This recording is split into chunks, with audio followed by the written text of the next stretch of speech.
तो अभी हम लोगों ने थोड़ी देर पहले रोमन रोड के बारे में बहुत सारी चीज़ें देखी हैं। तो रोमन रोड में हमने देखा कि उन्होंने क्या किया था, बॉटम में लार्ज फाउंडेशन स्टोन प्रोवाइड किया था। तो एक चीज़ याद रखना कि हमारा जो वियरिंग सरफेस होता है जिस पे हमारा व्हीकल रन करता है, जहाँ पे ज़्यादा which is more prone to wear and tearing, वो सरफेस हमारा टॉप सरफेस होता है। ठीक है, तो जो हमारा देखो मैंने बोर्ड पे पहले ही तीनों के डायग्राम प्लॉट कर रखे, किसके किसके, ट्रेसेगेट के, टेलफोर्ड के और मैकडम के। तो पहले आप फोकस करना किस पे, ध्यान से देखना डायग्राम, ध्यान से देखना डायग्राम इंपॉर्टेंट हमारे लिए। ट्रेसेगेट और टेलफोर्ड में कॉमन क्या था, दोनों में ही फाउंडेशन स्टोन जो बड़े बड़े पत्थर थे वो कहाँ उन्होंने प्रोवाइड किया, वो उन्होंने बॉटम में प्रोवाइड किया। ठीक है, एक बात बताओ कि जिस सरफेस पे हमारा ज्यादा वियरिंग टीयरिंग होगा वहां पे अगर ज्यादा हेवी मजबूत चीज दी जाए तो वहां पे तो समझ में आता है, क्योंकि अगर लार्ज फाउंडेशन स्टोन बॉटम में अगर दे रहे हैं तो यहाँ पे कौन सा व्हीकल का अगर ये सेक्शन देखो तो व्हीकल क्या धरती चीर करके नीचे जा करके चलेगी क्या, नहीं ना, वो कहाँ चलता है, वो टॉप सरफेस से चलता है। तो जो भी लोग थे टेलफोर्ड के वक्त में और जो ट्रेसेगेट के रेस्पेक्ट में, ये लोगों ने गलती क्या करी, इन लोगों ने बॉटम में बड़े बड़े पत्थर दिए विच हैज नो रोल, जिस कारण से हमारा overall cost of the project जो होता था, कंस्ट्रक्शन जो पार्ट होता था, वो हमारा क्या होता था, वो काफी हमारा एक्सपेंसिव होता था। ठीक है, तो अभी हम लोग धीरे धीरे सबके बारे में बात करेंगे। रोमन रोड में आपने देखा कि वहां पर उन लोगों ने साइड ड्रेन का प्रोविजन नहीं दिया, वाटर निकालने का, सड़क पर अगर पानी आती है तो वो पानी निकलने का कोई उपाय नहीं किया था। तो उस चीज को कहां पे एलिमिनेट किया गया, तो ट्रेसेगेट कंस्ट्रक्शन में। ट्रेसेगेट कंस्ट्रक्शन जो आया ये किनके नाम पर है, तो ये फ्रांस के इंसान थे, फ्रेंच थे ये, जिनका नाम था पियरे ट्रेसेगेट, पियरे ट्रेसेगेट। इनके नाम पे इन्होंने ये फिलोसफी दी, थ्योरी दिया था regarding this type of construction. ठीक है, इनके नाम के हिसाब से ही ये किया था, पियरे ट्रेसेगेट ने ही ट्रेसेगेट कंस्ट्रक्शन के ऊपर बात की थी। इन्होंने क्या बस चेंज किया, सारा चीज एज इट इज। उन्होंने क्या किया, रोमन रोड बहुत इस रेस्पेक्ट में बहुत चीजें अच्छी थी। उन्होंने क्या किया था, रोमन्स ने टॉप सरफेस पे एक हार्डर सरफेस प्रोवाइड किया था स्टोन का। तो वो समझ में आता है, that was the advancement, that was the merit of the what, Roman road. लेकिन इन लोगों ने क्या किया, जो बेवकूफ थे, इन्होंने छोटे छोटे पत्थर रख दिए। तो जो हमारा सरफेस मेन किस चीज में था, expose to wearing and tearing था, उस पे ही इन्होंने कॉम्प्रोमाइज कर दिया। तो ये तो इसका लिमिटेशन ही हो गया, इसमें फायदा की क्या बात। बस इसमें इन्होंने एडवांसमेंट क्या किया, इन्होंने साइड ड्रेन प्रोवाइड किया पानी निकलने के लिए, और क्या किया, स्लोपिंग सरफेस प्रोवाइड किया। रोड का क्या किया, स्लोपिंग सरफेस प्रोवाइड किया, सो दैट कि अगर पानी अगर गिरती है, बारिश होती है, तो वाटर जो होगा वो सड़क पे ना रह करके वो बहते हुए वो बगल के नाले में वो जा करके बैठ जाएगा। तो ये हमारा था किसके लिए, ट्रेसेगेट कंस्ट्रक्शन के बारे में। इसमें जो पेवमेंट का जो थिकनेस था वो किसके ऑर्डर का था, 30 सेंटीमीटर के ऑर्डर का थिकनेस से कोरस्पॉन्डिंग ये हमारा कंस्ट्रक्शन किया जाता था, किसका, ट्रेसेगेट में। तो ये हमारा थोड़ा मोड़ा ट्रेसेगेट, ये हमारे लिए उतना ज्यादा इंपॉर्टेंट नहीं है। इंपॉर्टेंट हमारे लिए क्या था, रोमन्स, और दूसरा ये हमारा क्या है, मैकडम। मैकडम में बहुत इंपॉर्टेंट पॉइंट मैं बताऊंगा, यहां से आपका दिमाग खुलेगा। ठीक है ना, जो जॉन मैकडम थे इन्होंने ही अपना दिमाग लगाया था, वो मैं आपको बताऊंगा कैसे। तो ट्रेसेगेट के बारे में क्या था, साइड स्लोप, ठीक है, स्लाइड स्लोप प्रोवाइड किया, और उन्होंने शोल्डर प्रोवाइड किया। अब बोलोगे सर एक नया आइटम फिर वापस से देखने को मिला, शोल्डर। ये शोल्डर आइटम क्या हो गया, कंधा है यहाँ पे। तो सड़क में भी कंधा होता है, शोल्डर होता है, लेकिन ये शोल्डर कहाँ होता है, ये इस चीज के लिए आपको ज्योमेट्री डिजाइन फॉलो करना होगा। ज्योमेट्री डिजाइन ऑफ हाईवे जब आप पढ़ोगे तो उसमें शोल्डर के बारे में, कर्व के बारे में अच्छे से बताऊंगा। ठीक है ना, तो बस अभी के लिए इतना ही है कि शोल्डर नाम का कोई आइटम इन्होंने प्रोवाइड किया था, वो था किसके कॉरस्पॉन्डिंग, हमारे ट्रेसेगेट कंस्ट्रक्शन में। तो ये हमारे ट्रेसेगेट के लिए सफिशिएंट है, इतना ही। नाउ अब क्या है टेलफोर्ड कंस्ट्रक्शन। टेलफोर्ड कंस्ट्रक्शन में भी देखोगे तो इन्होंने क्या किया, इसका जो पेवमेंट का विड्थ था वो 9 मीटर के विड्थ के कॉरस्पॉन्डिंग इन लोगों ने रोड का कंस्ट्रक्शन का डेवलपमेंट किया, सबसे पहली बात। दूसरा बात क्या था, इन लोगों ने, इन्होंने भी बॉटम में सेक्शन अगर देखोगे तो बॉटम में लार्ज फाउंडेशन स्टोन प्रोवाइड किया, और फिर उसके ऊपर जो बड़े बड़े पत्थर के टुकड़े थे, उसका सरफेस प्रोवाइड किया। उसके ऊपर भी पत्थर के टुकड़े थे, लेकिन वो छोटे छोटे पत्थर के थे। ठीक है, तो ये यूनिफॉर्म साइज के थे, ये हमारे एक ही साइज के, सिंगल साइज के ही फाउंडेशन स्टोन थे। ये हमारे मल्टीपल साइज के लार्जर स्टोन थे।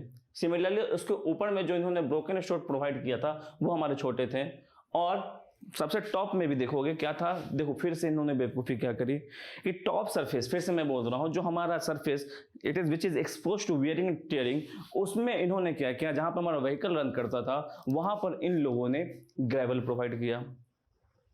अब जब ग्रेवल प्रोवाइड किया, अगर व्हीकल अगर रन करेगा तो क्या करेगा, उस सरफेस को करोड कर देगा, डिटोरिएट कर देगा, उसको खराब कर देगा। तो यहां पे भी इसका क्या था, ये हमारे लिमिटेशन थे, ठीक है। तो these were the certain points regarding the Telford construction. Telford के लिए से भी ज्यादा क्वेश्चन नहीं आते हैं, जो मैंने बताई है जो ट्रेसेगेट और टेलफोर्ड के बारे में, बस इतनी ही बता दे रहा हूं, यही आपके लिए सफिशिएंट हो जानने के लिए। इंपॉर्टेंट क्या है, इंपॉर्टेंट हमारे लिए जानना क्या है, मैकडम कंस्ट्रक्शन।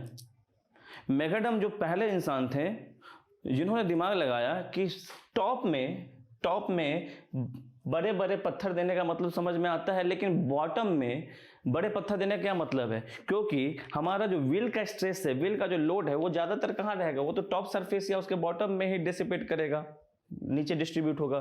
तो उतना तो लोड होगा नहीं जो पूरे बॉटम की थिकनेस में चला जाए। तो अगर ऑब्जर्व करोगे, अगर जियोटेक का अगर आप लेक्चर फॉलो करोगे, तो जॉन मैकडम ने ही बॉस्निक थ्योरी का सही एप्लीकेशन किया था। उन्होंने क्या किया, बॉटम में बड़े स्टोन ना दे करके क्या किया, बॉटम में इन्होंने C5 सॉइल प्रोवाइड किया, जिसमें कोहेजन भी और फ्रिक्शन हो। C5 मतलब कोहेजन विद फ्रिक्शन सॉइल, ठीक है ना। C सॉइल मतलब कोहेजन सॉइल, 5 सॉइल मतलब कोहेजन लेस सॉइल, जिसमें केवल फ्रिक्शन होता है। ये जियोटेक के टर्म है, ठीक है। उन्होंने क्या किया, वापस से साइड ड्रेन का प्रोविजन दिया, कर्व प्रोवाइड किया, और सबसे मेन सबसे अच्छा काम किया इन्होंने, instead of providing the large foundation stone at the bottom, they had provided what, the C5 soil at the foundation, ठीक है ना। तो इन्होंने मल्टीपल लेयर में सड़क का कंस्ट्रक्शन किया, मल्टीपल लेयर में सड़क कंस्ट्रक्शन किया। इन्होंने यही पहले थे, जॉन मैकडम ने ही सड़क के, समझो ये he was the pioneer under for the road construction. Road construction के लिए ये जो उन्होंने थ्योरी दी थी वो पायोनियर था, बहुत ज़्यादा ही इनोवेटिव चीज था, जो कि आने वाले दिन के जो रोड बनेंगे उसके पीछे इनका बहुत बड़ा रोल था मैकडम कंस्ट्रक्शन का। तो इन्होंने क्या किया, जो डिफरेंट लेयर प्रोवाइड किए, डिफरेंट पेवमेंट प्रोवाइड किए हैं, वो डिफरेंट लोड के कॉरस्पॉन्डिंग प्रोवाइड किए हैं। सपोज करो अगर ये हमारा, सपोज करो इस कोई व्हीकल चल रहा है, ठीक है ना, कोई व्हीकल हमारा है, तो वो तो हमारा इस सरफेस के कॉरस्पॉन्डिंग चल रहा है।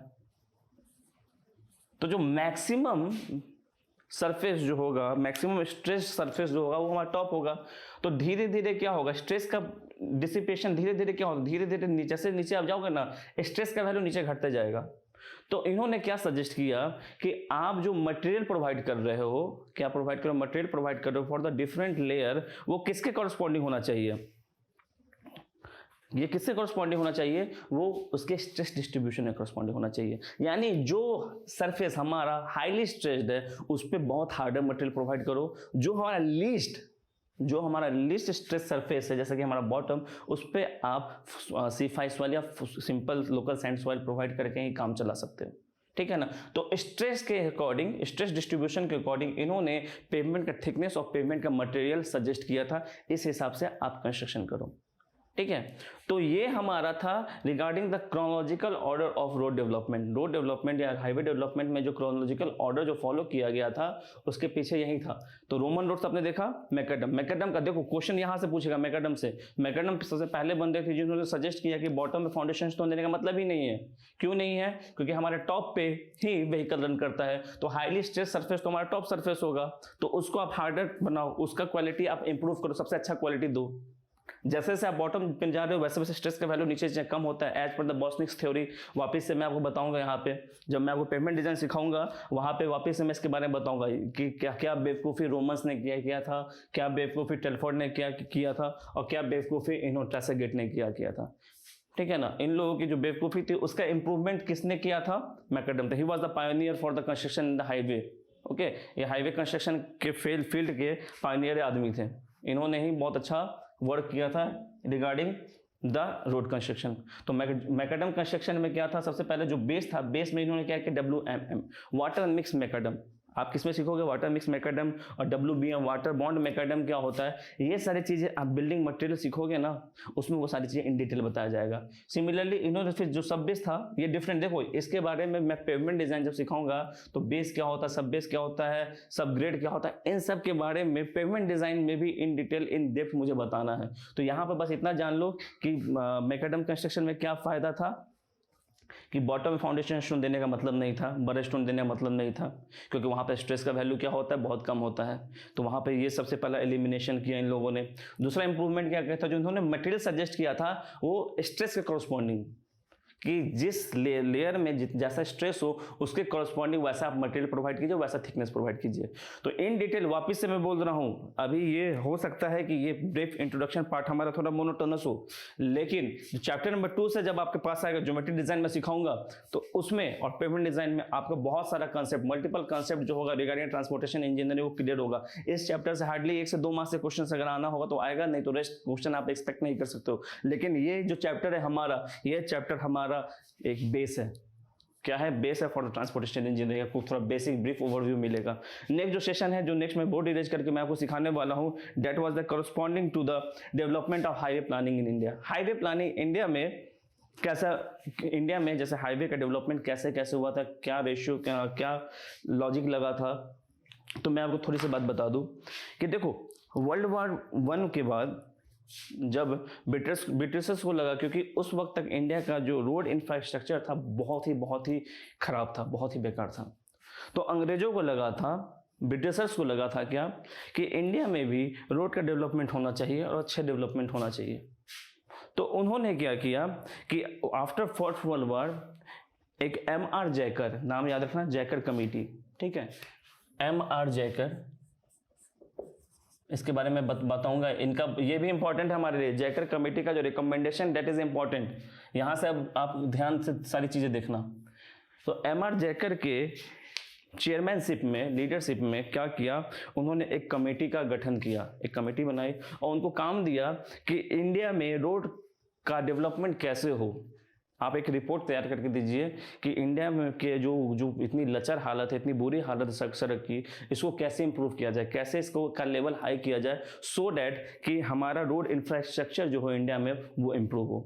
ठीक है, तो हमारा जो क्या है, development of highway planning in India जो होगा, that is corresponding to hmm, the Jayakar committee report.